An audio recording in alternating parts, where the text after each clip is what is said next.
이 시간 함께 하나님의 말씀을 나누겠는데요, 우리 나눌 말씀은 요한복음 4장 19절에서 26절에 있는 말씀, 우리 함께 교독하시겠습니다. 요한복음 4장 19절에서 26절 말씀입니다.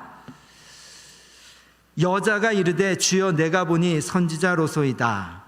우리 조상들은 이 산에서 예배하였는데 당신들의 말은 예배할 곳이 예루살렘에 있다 하더이다. 예수께서 이르시되 여자여 내 말을 믿으라. 이 산에서도 말고 예루살렘에서도 말고 너희가 아버지께 예배할 때가 이르리라. 너희는 알지 못하는 것을 예배하고 우리는 아는 것을 예배하노니 이는 구원이 유대인에게서 남이라. 아버지께 참되게 예배하는 자들은 영과 진리로 예배할 때가 오나니 곧 이때라. 아버지께서는 자기에게 이렇게 예배하는 자들을 찾으시느니라. 하나님은 영이시니 예배하는 자가 영과 진리로 예배할지니라. 여자가 이르되 메시아 곧 그리스도라 하는 이가 오실 줄을 내가 아노니 그가 오시면 모든 것을 우리에게 알려주시리이다. 예수께서 이르시되 내가 말하는 그 아멘. 제가 신학원에서 학생들을 가르칠 때 영성훈련 과목을 어떻게 할까 하다 고민을 하다가 특별한 좀 이렇게 방법으로 영성훈련을 했었습니다. 학기가 시작되면요, 이런 노트를 하나 우리 학생들에게 다 나눠줍니다. 그리고 거기다가 학생들에게 일기를 쓰라고 그래요. 일기를 써도 되고 묵상을 써도 되고 무슨 일이 있었다라는 사건의 기록을 써도 되고 낙서를 써도 되고 기도를 써도 되고 아무 내용이라 다 쓰라고 그럽니다. 그리고 난 뒤에 한 학기가 지나면 그것을 이렇게 훑어보라고 그래요. 그러면 그 안에는 어떤 다이어리처럼 사건의 기록이 점처럼 되어 있고 나의 기도 제목이 있고 어떤 때는 성경 구절이 있고 뭔가 묵상이 있고 뭐 낙서가 있을 수 있고 일기가 있을 수 있고 그런 점처럼 흩어져 있는 것들이 어느 시간이 지나서, 그래서 학기 말에 돌아보면서 이렇게 훑어보면 그 점들 같은 메모들이, 일기와 묵상과 기도들이 이렇게 연결이 됩니다. 그래서 그거를 쭉 연결해서 돌아보면서 한번 주제를 정해보라고 그래요. 왜 주제를 정하라고 그러냐면 지난 한 학기의 삶이 그냥 나의 시간, 나의 이야기가 아니라 사실은 하나님과 함께한 시간이었고 하나님과 함께한 사건들이었고 하나님과 함께한 삶이었기 때문에 이것은 하나님의 무언가 내 삶을 인도하신 어떤 주제와 메시지가 있을 거니까 그것을 한번 묵상해서 제목을 한번 써보라고 합니다. 이거를 8학기 동안 4년 동안 모으면요, 이게 놀라운 자기의 역사가 돼요. 그래서 그거를 학기마다 하게 합니다. 돌아보는 거죠. 지금까지 내 삶을 돌아보면서 내 삶의 주제와 메시지를 한번 정리해 보는 거예요. 괜찮지 않습니까? 별로 반응이 없으시네요. 혹시 이런 거 한번 하고 싶다면 개인적으로 한번 해보세요. 매우 유익합니다. 그것이 모아지면 나중에 훗날 먼 미래에 자기에게 선물이 될 것 같아요. 그리고 자녀들에게도 매우 소중한 유산과 선물이 될 것 같아요. 성경도 이것처럼 쓰여져 있습니다. 요즘 우리가 새로 시작해서 읽는 성경이 사무엘 상하를 지금 우리 읽고 있지 않습니까? 이제 사무엘 상하를 시작하고 그전에는 고린도 전후서, 그 다음에 사도행전을 읽었는데요, 사도행전과 고린도 전후서를 마치 주제로 한다면 이거는 교회가 주제가 됩니다. 그럼 우리가 읽고 있는, 이번에 읽게 되는 사무엘상과 사무엘하의 주제는 뭘까요? 그것은 바로 예배가 바로 주제가 됩니다. 그런데 이 이야기가 마치 영성일기를 학기 말에 학기 초부터 있었던 것을 이렇게 회고하면서 썼던 것처럼요, 성경, 즉 우리가 지금 읽고 있는 사무엘 상하도요, 실은 사무엘이 살았던 시대에 쓰여진 것이 아니라 훗날에 이것이 회고되면서 쓰여졌습니다. 바로 예루살렘 성전이 무너지고 이 유대가 바벨론에 의해서 망해서 유대 백성들이 바벨론의 포로로 끌려갔을 때 이들이 역사를 회고하기 시작했습니다. 왜 하나님은 예배드리는 이 성전을 무너뜨리게 내버려 두셨지? 왜 우리 하나님의 백성이 이 이방 마루둑을 섬기는 이 이방 나라에 망하도록 내버려 두셨지? 우리는 왜 우리 땅에서 젖과 꿀이 흐르는 약속의 땅에서 살지 못하고 왜 우리는 바벨론으로 끌려와서 포로로 살게 되었지? 라고 하면서 과거를 회고하게 됩니다. 과거를 회고하면서 이들에게 있는 주제 중에 하나가 무엇이냐면 바로 예배였습니다. 우리가 예배에 실패했구나. 예배를 잘못 드렸구나. 그래서 예배를 잘못 드리는 이 성전을 하나님께서는 무너뜨리도록 내버려 두셨구나. 그 성전에는 하나님이 계시지 않았구나. 왜 우리가 이 예배를 잘못 드렸을까?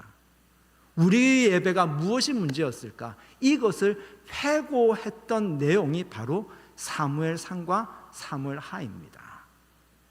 물론 사무엘상과 사무엘하는 구약에서 역사서라고 분류되어지는 여호수아, 사사기, 룻기, 사무엘상하, 열왕기 상하라는 이 역사서 전체에 있는 한 부분인데요. 특별히 이 부분에서 이 나중에 망했던 이스라엘 백성들이 회고하고 성찰하면서 이들이 썼던 이 이야기의 주제는요, 바로 어떻게 하면 우리가 하나님께 바른 예배를 드릴 수 있을까라고 성찰하고 회개하며 쓴 내용이 사무엘상하입니다.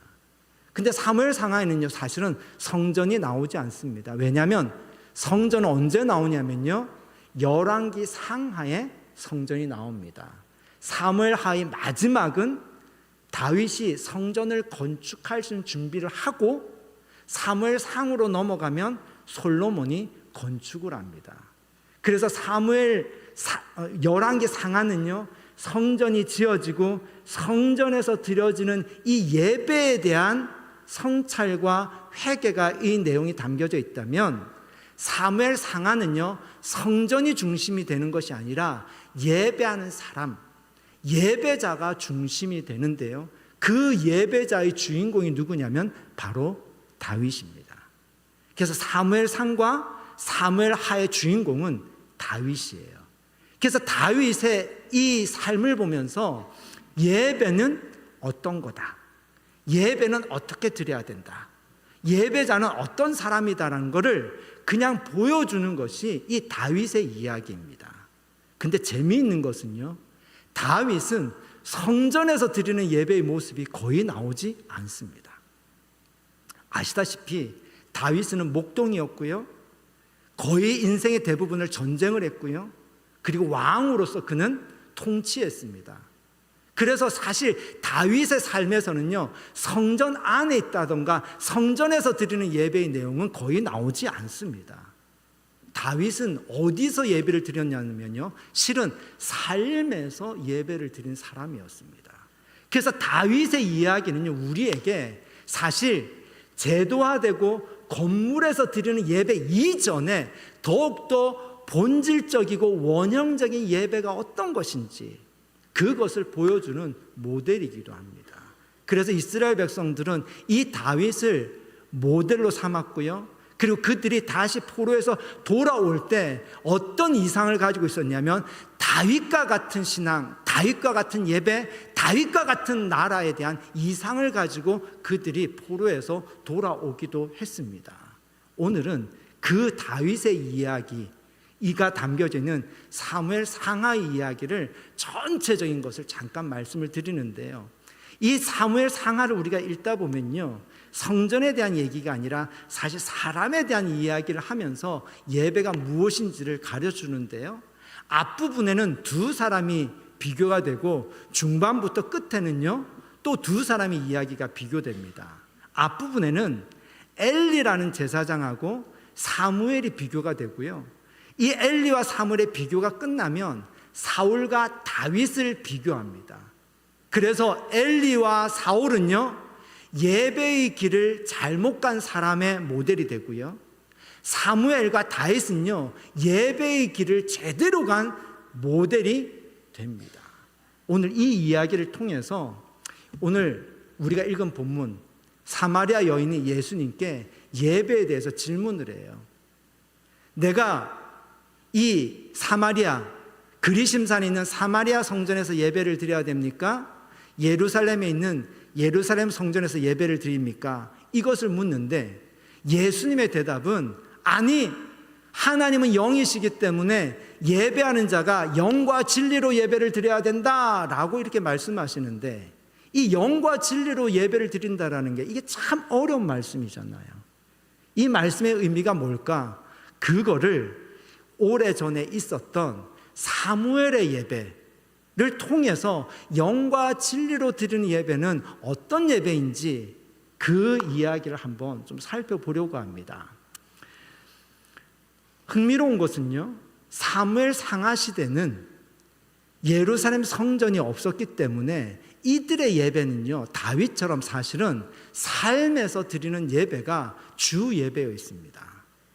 특별히 전쟁이 일어나면 이들은 싸움을 하기 전에 무엇부터 사실은 했냐면요, 예배부터 드렸습니다. 그 이야기가 사무엘 상에 자주 나옵니다. 근데 이유가 있습니다. 이 시대 이들에게 고백은요, 지금 우리랑 약간 이게 현실적인 차이가 있지만 하나님을 어떤 하나님으로 알고 있었냐면, 하나님은 전쟁하는 하나님으로 이들은 고백을 했어요. 그래서 전쟁은 누구에게 속했다? 하나님께 속했다. 전쟁은 누가 한다? 하나님이 하신다. 그래서 전쟁은 그들이 하는 것이 아니라 사실은 하나님이 하시는 전쟁으로 그들은 받아들였고, 실제로 그렇게 했고요, 실제로 그런 일들이 일어났습니다. 그래서 그들은 전쟁을 하기 전에 사실은 뭘 했냐면 하나님께 예배를 했어요. 그럼 이렇게 되는 거죠. 전쟁에서 이기면 그 예배 가운데, 그 전쟁 가운데 누가 계시는 걸까요? 하나님이 계시는 거예요. 전쟁에서 패하면요, 하나님이 계시지 않는 거예요. 이 얘기는 무엇을 얘기하냐면요, 우리가 예배를 드리는데 이 예배도요, 모든 예배가 하나님이 계시는 예배가 되길 우리가 원하지만 하나님이 이 예배에 계시고 안 계시고는 누구의 자유이고 누구의 결정입니까? 우리의 고난입니까? 하나님의 고난입니까? 하나님의 고난입니다. 우리는 하나님이 이 예배 가운데 임재하여 주시옵소서, 이곳에 계시옵소서, 이곳에 함께 하시옵소서라고 하지만요, 이 예배 가운데 계시고 안 계시의 결정은 누구의 고난이냐면 하나님의 고난입니다. 그래서 그들이 전쟁 앞에서 예배를 할 때 하나님은 이 예배에 대해서, 이 예배 가운데, 이 전쟁 가운데 함께 할지 안 할지를 하나님은 결정하셨습니다. 근데 오늘 여러분과 함께 나누고 싶은 얘기는요, 엘리의 시대에 이스라엘 백성들이 블레셋과 전투하는 장면이 나오고요, 사무엘 시대에 이 이스라엘 백성이 블레셋과 전투하는 장면이 나옵니다. 근데 엘리의 시대 때는 하나님이 그 예배 가운데 임재하지 않아서 그들이 패합니다. 근데 사무엘 시대는요, 하나님이 임재하셔서 그들이 전쟁에서 승리합니다.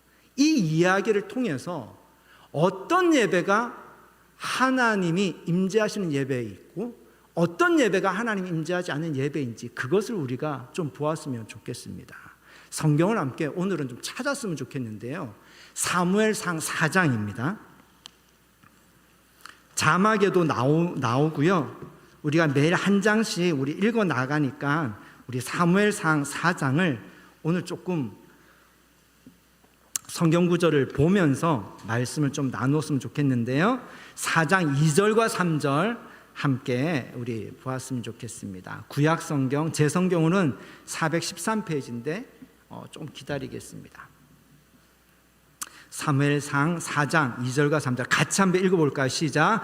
블레셋 사람들이 이스라엘에 대하여 전열을 벌이니라. 그 둘이 싸우다가 이스라엘이 블레셋 사람들 앞에서 패하여 그들에게 전쟁에서 죽임을 당한 군사가 4,000명 가량이라. 백성이 진영으로 돌아오매 이스라엘 장로들이 이르되 여호와께서 어찌하여 우리에게 오늘 블레셋 사람들 앞에서 패하게 하셨는고 여호와의 언약궤를 실로에서 우리에게로 가져다가 우리 중에 있게 하여 그것으로 우리를 우리 원수들의 손에서 구원하게 하자 하니. 무슨 일이 벌어졌죠? 전쟁이 일어났습니다. 이스라엘하고 블레셋하고 전쟁이 일어났어요. 이스라엘 백성들은 하나님이 이 전쟁을 하시기 때문에 이길 줄 알았어요. 근데 한번 처음 전투를 벌였는데 거기서 4,000명가량이 죽는 패배가 일어났습니다. 그래서 패배하고 난 이 전투 끝에 장로들이 모여서 왜 하나님이 패하게 하셨지? 이 얘기는 뭘까요? 이 전쟁은 지금 하나님이 아무것도 하고 계시지 않다. 하나님이 여기 계시지 않다. 그럼 어떻게 해야 될까? 라고 하는데 이들이 어떤 결론에 이르냐면요, 여호와의 언약궤를 실로에서 우리에게 가져오자. 그러면 표현이 그것으로 우리를 우리 원수들의 손에서 구원하게 하자면서 언약궤를 가져오자라는 결론에 이릅니다. 실로에 성막이 있고요, 성막에는 성소와 지성소가 있는데 지성소 안에 언약궤가 있습니다. 비유를 하자면 여기를 그 당시에 성소라고 한다면 이렇게 구분된 데에 휘장이 쳐져 있고 여러분이 계신 곳이 성소가 되고 휘장 안쪽이 지성소인데요, 이 지성소 안에 언약궤가 있었다고 해요. 그 언약궤는 별로 크지 않은 상자입니다. 이 상자 안에는 십계명이 새겨진 돌판이 그 상자 안에 들어가 있고 이스라엘 백성들이 광야에서 먹었던 만나를 담은 항아리가 들어가 있고 아론의 지팡이인데 그 지팡이가 싹이 나 있었다고 해요. 생명을 상징하죠. 부활을 상징하죠. 그것이 언약궤란 궤짝 안에 있었다고 합니다.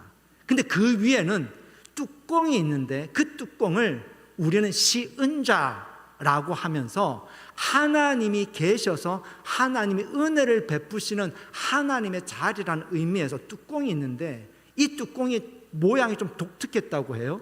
뭐냐면 이 뚜껑이 한 몸으로 되어 있는데 천사처럼 날개를 가진 천상의 존재가 이렇게 날개를 펴고 서로 마주보고 있어요. 근데 그 날개를 펴고 마주보고 있는 이 천상의 존재를 뭐라고 하냐면 그룹이라고 합니다. 케루빔, 그룹이라고 하는데 이 그룹 사이에 하나님이 계시다라고 그렇게 율법이 가르쳐 줬어요. 그러니까 이스라엘 백성들은 어떻게 했냐면 언약궤를 가져오면, 즉 이 언약궤는 그들에게 이해는 어떤 이해냐면 하나님의 보좌인 거예요. 하나님의 보좌를 가져오면 하나님이 우리 전쟁 가운데 계시겠지라고 생각을 한 거죠. 이해할 만하지 않습니까? 실제로 이스라엘 백성들이 요단강을 건널 때 언약궤를 맨 제사장들이 그 요단강 발에 물을 딱 담궜을 때 물이 갈라졌잖아요. 그래서 언약궤는요 하나님이 임재의 상징이고 실제로 하나님이 임재하셨던 거룩한 성구입니다. 그래서 이거를 가져오자고 한 거예요. 이것이 딱 들어오는 거. 4절 함께 읽어볼까요? 4절 시작. 이에 백성이 실로에 사람을 보내어 그룹 사이에 계신 만군의 여호와의 언약궤를 거기서 가져왔고 엘리의 두 아들 홈리와 비느하스는 하나님의 언약궤와 함께 거기에 있었더라. 여기 표현이 나오죠. 하나님이 어디 계시다고요?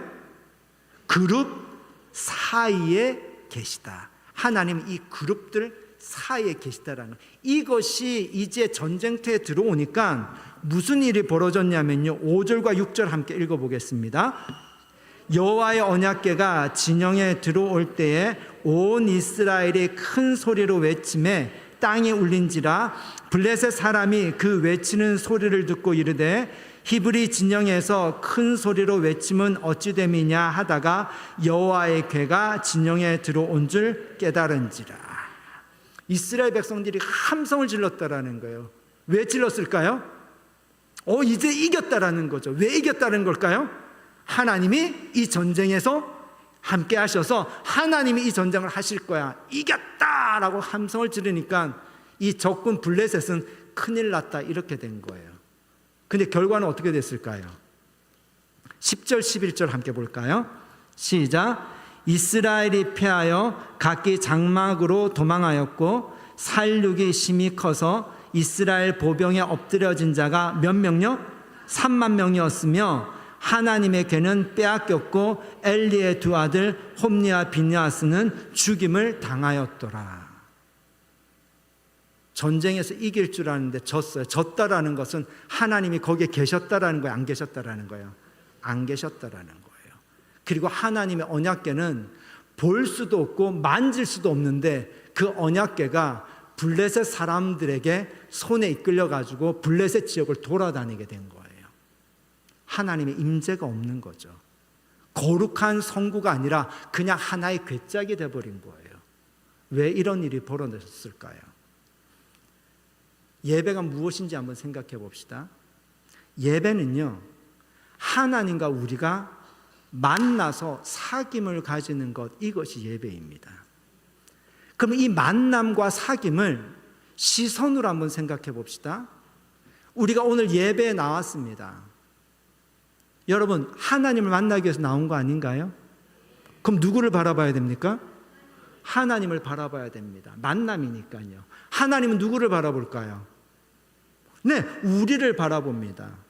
우리는 하나님을 바라보고 하나님은 우리를 바라보는 이 시선의 만남, 이 만남을 우리는 예배라고 합니다. 그런데 이 이야기를 가만히 보면 이 이스라엘 백성들은 하나님을 바라봤을까요? 언약궤를 바라봤을까요? 네, 이것이 이들에게는 미스였던 겁니다. 이들이 바라본 것은요, 하나님을 바라본 것이 아니라 언약궤를 바라보았습니다. 언약궤가 곧 하나님은 아닌 거죠. 그래서 이들은 살아계신 여호와 하나님, 아브라함과 이삭과 야곱의 하나님을 바라본 것이 아니라 성소 안에 있었던 이 언약궤를 바라보았던 거죠. 시선이 어떻게 해요? 하나님이 아니라 언약궤에 가 있었던 겁니다. 근데 하나님은 어디를 바라보셨을까요? 하나님은 이 언약궤를 매는 사람, 하나님의 시선은 사람에게 가 있었습니다. 특히 누구요? 이 언약궤를 맨 홈니와 비느하스라는 엘리의 아들들에게 가 있었습니다. 하나님이 바라본 엘리의 아들들 홈니와 비느하스는 어떤 사람들이었을까? 2장 12절 함께 볼까요? 2장 12절 시작. 엘리의 아들들은 행실이 나빠 여호와 하나님을 알았다 몰랐다? 하나님을 몰랐다라는 겁니다. 하나님을 모르니까 어떤 행동을 했느냐? 17절 함께 볼까요? 시작. 이 소년들의 죄가 여호와 앞에 심히 금은 그들이 여호와의 무엇을? 제사를 멸시하였더라. 하나님께 희생 제사를 드리는 제물을 드리고 난 이후에 제사장의 몫으로 고기를 먹을 수 있는데 제사장이 하나님께 드리기 전에 자기가 좋아하는 부위를 막고 먹은 거예요. 그리고 난 이후에 제사를 드리는 거죠. 제사를 멸시한 거죠. 하나님을 모른다라는 거예요. 근데 이것만이 아닙니다. 22절 봅시다. 시작. 엘리가 매우 늙었더니 그의 아들들이 온 이스라엘에게 행한 모든 일과 회막문에서 여인들과 뭐 했다고요? 너무 무서운 죄를 범하지 않았나요? 그러니까 엘리의 아들들은요, 여호와의 언약궤를 메고는 전쟁터에 메고는 왔지만 그들은 하나님을 알지 못했던 거예요. 하나님은 누구를 보고 있었던 거죠? 언약궤를 보는 것이 아니라 누구를 보았습니까? 홈니와 비느하스라는 언약궤를 매는 사람을 보고 있었다라는 거예요. 이것이 중요한 겁니다. 하나님 무엇을 보고 있다고요? 예배를 드리는 그 사람을 보고 있었다라는 겁니다. 이스라엘 백성들이 예배에 실패한 이유를 이렇게 회고합니다. 아, 우리는 예루살렘 성전을 절대화했구나. 예루살렘 성전이 곧 하나님이라고 생각했구나. 그래서 예루살렘 성전은 절대 무너지지 않는다고 생각했구나. 근데 그 성전에 누가 안 계시더라? 하나님이 안 계시니까 그 성전은 한간 뭐에 불과하더라? 건물에 불과하더라. 그래서 이방 사람들이 들어오니까 뭐 하더라? 무너지더라. 그 일이 똑같이 일어났다라는 거예요. 그러면 반대로 사무엘의 예배는 하나님이 받으셨어요. 그럼 사무엘은 무엇을 바라보았을까요? 네, 하나님을 바라보았습니다. 하나님 누구를 바라보았을까요? 예배 드리는 사무엘과 이스라엘 백성들을 바라보았어요.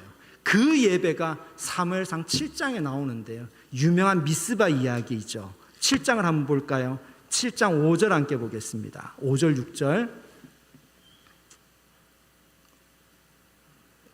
7장 5절 6절 시작. 사무엘이 이르되 온 이스라엘은 미스바로 모이라. 내가 너희를 위하여 여호와께 기도하리라 하매 그들이 미스바에 모여 물을 길어 여호와 앞에 붓고 그날 종일 금식하고 거기서 이르되 우리가 여호와께 뭐하였으니 범죄하였나이다 하니라. 사무엘이 미스바에서 이스라엘 자손을 다스리니라. 아멘. 이들이 지금 미스바에서 뭘 했다라는 겁니까? 회개를 한 거예요. 우리가 하나님 앞에 범죄했습니다라고 회개했다라는 거예요. 회개하는 거는 여러분, 우리가 하나님을 보는 거예요, 우리 자신을 보는 거예요? 우리 자신을 보는 거죠. 내가 무엇을 했는지, 하나님 앞에서 내가 어떤 행동을 했는지, 내가 무슨 잘못을 했는지 나를 비춰보는 것이 무엇이 뭡니까? 그게 회개잖아요. 근데 여기에 중요한 진리가 있습니다. 엘리의 아들들은 하나님을 알았다고 해서 몰랐다고 했어요. 하나님을 모르니까 자기 행실을 돌아봅니까? 돌아보지 않습니까? 자기의 모습을 봅니까? 안 봅니까? 안 보죠. 근데 이 사무엘과 사무엘의 다스림을 받는 이스라엘 백성은 지금 뭘 보고 있죠? 자기의 모습을 보고 자기들이 범죄한 것을 회개하고 있어요. 뭘 봅니까? 자신을 봐요. 즉 자신을 아는 것은 하나님을 아는 지식과 연결되어 있습니다. 우리가 하나님을 바라본다라는 것은요, 막연한 허공에다가 하나님 하는 것이 아니라 하나님을 바라본다라는 것은 나를 보는 것이 곧 하나님을 보는 거예요. 엘리의 아들들은요, 자신을 보지를 않았습니다. 그러니까 하나님을 모르는 거고 자신을 보지 않으니까 계속 범죄를 했던 거예요. 근데 미스바에 모인 사무엘과 이스라엘 백성들은 하나님을 바라보는데 어떻게 바라봅니까? 자신을 바라봅니다. 자신을 보니까 뭐가 보여요? 죄가 보여요. 그것을 뭐 합니까? 하나님 앞에서 회개하는 겁니다. 이것이 예배자입니다. 하나님 지금 무엇을 보고 있어요? 예배하는 사람을 보고 있습니다. 회개하는 사람을 보고 있어요. 이 지금 사무엘이 지금 예배를 드리는 곳에 언약궤가 있어요, 없어요? 언약궤가 없습니다. 그 밑에 한번 볼까요? 7절과 8절 시작. 이스라엘 자손이 미스바에 모였다함을 블레셋 사람들이 듣고 그들의 방백들이 이스라엘 치러 올라온지라. 이스라엘 자손들이 듣고 블레셋 사람들을 두려워하여 이스라엘 자손이 사무엘에게 이르되 당신은 우리를 위하여 우리 하나님 여호와께 쉬지 말고 부르짖어 우리를 블레셋 사람들의 손에서 구원하시게 하소서 하니. 미스바에 이스라엘 백성들이 회개하러 모였는데 전쟁 준비가 됐어요, 안 됐어요? 안 됐는데 모였다함을 듣고 블레셋이 전쟁하러 쳐들어왔어요. 전쟁할 준비가 안 됐습니다. 근데 그때 그들이 하는 것은요, 전쟁을 하는 것이 아니라 뭘부터 하느냐면요, 예배를 합니다. 9절과 10절에 한번 볼까요? 시작. 사무엘이 젖 먹는 어린 양 하나를 가져다가 온전한 번제를 여호와께 드리고 이스라엘을 위하여 여호와께 부르짖음에 여호와께서 응답하셨더라. 사무엘이 번제를 드릴 때에 블레셋 사람이 이스라엘과 싸우려고 가까이 오매 그날에 여호와께서 블레셋 사람에게 큰 우레를 발하여 그들을 어지럽게 하시니 그들이 이스라엘 앞에 패한지라. 아멘. 그들이 쳐들어왔을 때 지금 사무엘은 무엇을 합니까? 언약궤는 없었어요.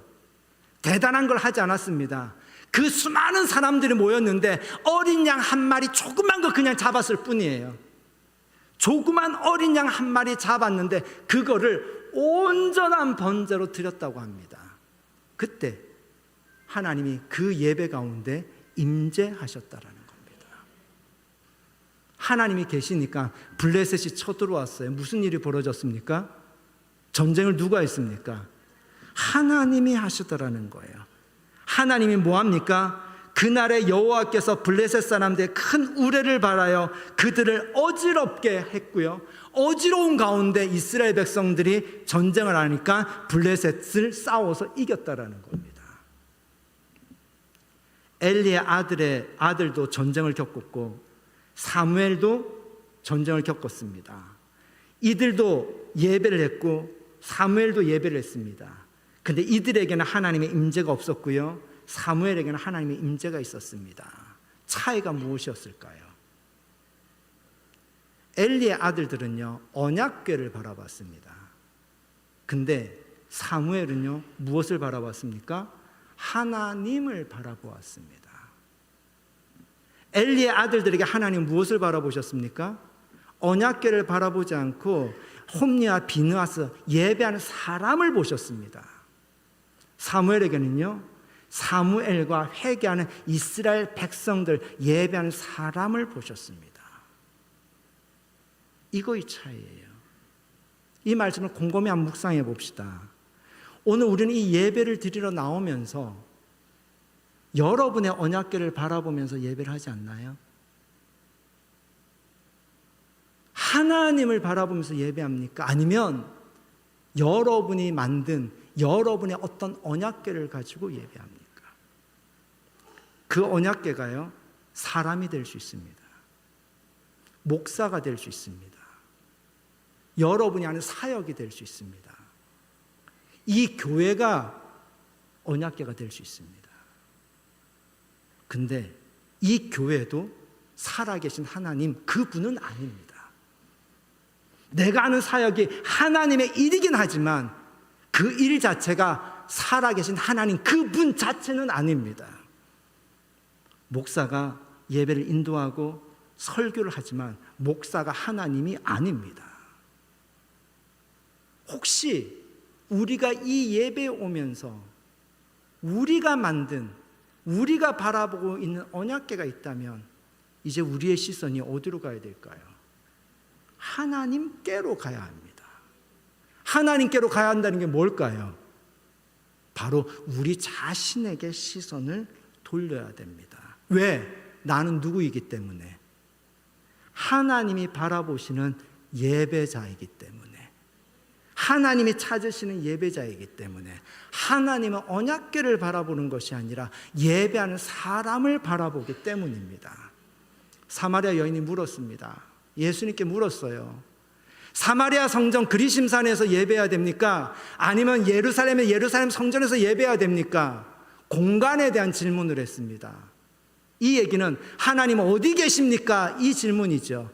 근데 예수님은 아니라고 대답을 합니다. 이 산에서도 말고 예루살렘에서 하지 마라. 왜? 하나님은 공간에 갇혀 있는 분이 아니니까. 하나님의 시선은 공간, 어디에 거기 시선이 있는 것이 아니라 하나님은 예배하는 자를 찾으신다. 하나님의 시선은 어디에 있다라는 겁니까? 사람에게 있다라는 겁니다.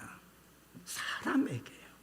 예배하는 사람에게 하나님의 시선이 있다라는 겁니다. 그러므로 우리가 정말 내가 드리는 이 예배 가운데 하나님이 함께 하시고 하나님이 임재하시고 하나님이 계시는 예배가 되길 원한다면요, 우리는 내가 혹시 만든 언약궤가 있다면 이 언약궤를 제거해야 합니다. 우리는 우리 자신을 바라봐야 합니다. 그리고 내 자신의 모습을 통해서 하나님을 바라봐야 합니다. 우리는 하나님을 향하고 하나님은 나를 향합니다. 여러분 여쭤볼게요. 하나님이 여러분을 사랑하시는 걸 여러분 믿으십니까? 진짜 믿으세요? 만약에 여러분이 하나님이 나를 사랑한다를 믿는다면 그 믿음의 가장 구체적인 실천은요, 내가 내 자신을 사랑하는 겁니다. 왜? 내가 나를 사랑하는 이유는 하나님이 나를 사랑하기 때문에 내가 나를 사랑하는 것이니까요. 그래서 나를 사랑하지 않는 사람은 하나님을 사랑하지 않는 겁니다. 나를 사랑하는 것이 곧 하나님을 사랑하는 거죠. 마찬가지입니다. 하나님은 어디서 발견할 수 있습니까? 허공에서 아닙니다. 내 개념이 하나님이 아니고요, 내 존재 자체를 통해서 하나님을 발견할 수 있습니다. 왜? 하나님은 예배하면서요, 예배의 자리에서 하나님의 시선은 어디에 있을까요? 우리 자신에게 가 있기 때문입니다. 만약에 우리 자신의 모습이 부끄럽다면 하나님 앞에서 회개하면 됩니다. 우리 자신 안에 감사가 있다면 하나님께 감사하면 됩니다. 그 회개의 고백, 그 감사의 고백, 그 단순한 회개와 감사의 고백 안에서 사실은 우리가 하나님 임재하시는 예배가 세워지고 하나님이 임재하시는 예배를 경험하게 되고, 이 예배 안에서 우리는 하나님과 친밀한 사귐을 가지게 됩니다. 아멘. 하나님이 찾으시는 그 예배자가 되었으면 좋겠습니다. 말씀 생각하면서 우리 찬양하시겠습니다.